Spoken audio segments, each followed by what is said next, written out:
La guerre en Syrie et les manœuvres stratégiques d'Israël, de la Turquie et des États-Unis. La guerre civile syrienne, un conflit complexe et tragique, a remodelé la géopolitique du Moyen-Orient.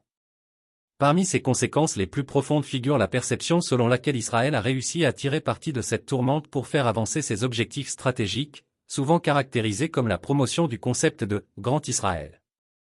Cet essai examine l'hypothèse selon laquelle Israël a orchestré cette stratégie en exploitant la Turquie, les États-Unis et les rebelles syriens, en accordant une attention particulière au rôle évolutif de la Turquie sous Recep Tayyip Erdogan et aux implications pour les structures de pouvoir mondiales telles que les BRICS et l'hégémonie du dollar américain. La stratégie d'Israël dans la guerre syrienne. Les préoccupations géopolitiques d'Israël dans la région sont anciennes et trouvent leur origine dans la doctrine du Plan Yinon, 1982, qui mettait l'accent sur la fragmentation des voisins d'Israël en États plus petits et plus faibles pour assurer sa sécurité et sa domination régionale. La Syrie, pilier de la résistance arabe contre Israël, était une cible clé de la déstabilisation. La guerre syrienne a fourni un terrain fertile pour la mise en œuvre d'une telle stratégie en attisant les divisions sectaires, en affaiblissant les institutions de l'État et en créant une zone tampon entre Israël et ses adversaires, en particulier le Hezbollah et l'Iran. L'implication d'Israël en Syrie a été subtile mais a eu un impact. En favorisant des alliances avec des acteurs comme la Turquie et les États-Unis, et en soutenant secrètement des groupes rebelles opposés au régime d'Assad, Israël a effectivement maintenu une approche non interventionniste mais très influente du conflit. Cette stratégie lui a permis d'affaiblir ses ennemis sans engagement militaire direct tout en consolidant sa position sur le plateau du Golan et en neutralisant les menaces des forces soutenues par l'Iran. Le rôle de la Turquie et le changement de cap d'Erdogan. L'implication initiale de la Turquie en Syrie semblait conforme à ses intérêts nationaux, notamment la lutte contre le séparatisme kurde et l'augmentation de l'influence régionale dans le cadre de la vision néo-ottomane d'Erdogan.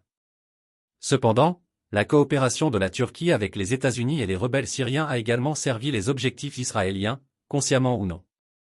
En ouvrant ses frontières aux armes et aux combattants et en s'engageant dans des opérations anti-Assad, la Turquie a joué un rôle central dans la déstabilisation de la Syrie.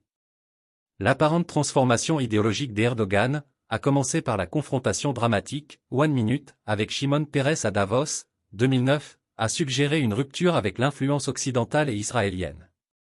Pourtant, les sceptiques ont interprété cela comme un théâtre politique destiné à renforcer la crédibilité d'Erdogan auprès des nations à majorité musulmane tout en faisant avancer discrètement les programmes israéliens et occidentaux. Ces changements de politique ultérieurs, notamment l'amélioration des relations avec Netanyahou et la participation aux stratégies de l'OTAN, renforcent la suspicion de duplicité.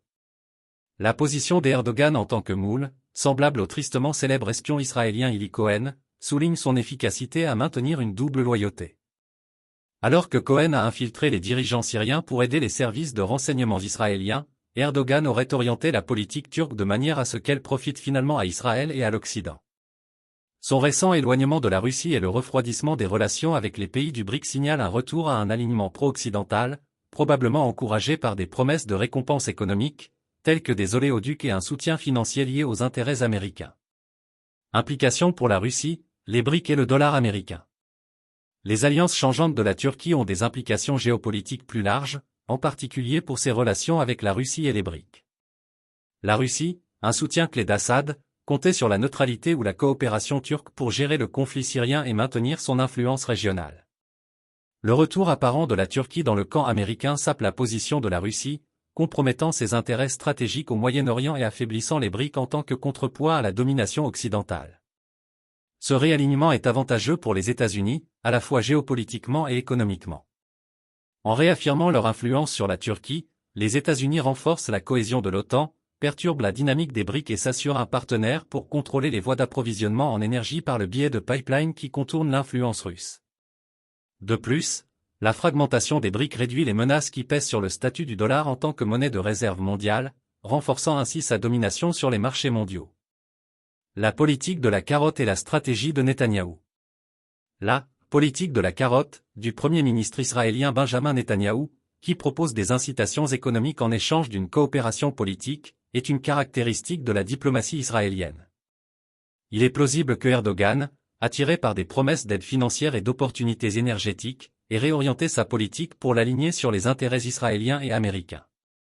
Cette stratégie garantit la sécurité régionale et les avantages économiques d'Israël tout en maintenant ses adversaires potentiels divisés et soumis. Conclusion. La guerre en Syrie est un champ de bataille non seulement pour le contrôle du territoire, mais aussi pour l'influence géopolitique.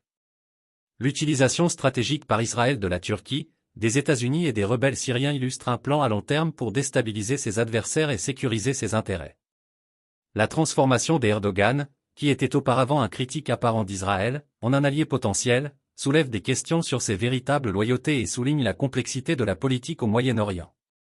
Les conséquences de ces manœuvres s'étendent au-delà de la région, affectant les structures de pouvoir mondiales comme les BRICS et renforçant la suprématie du dollar américain. Si Erdogan est effectivement un Eli Cohen des temps modernes, son succès ne réside pas dans une infiltration secrète mais dans sa capacité à servir simultanément des intérêts opposés sous couvert de nationalisme et de solidarité islamique. Cette duplicité, qu'elle soit intentionnelle ou manipulée, a remodelé la trajectoire de la Turquie et sert d'étude de cas sur l'interaction entre idéologie, stratégie et realpolitik au XXIe siècle.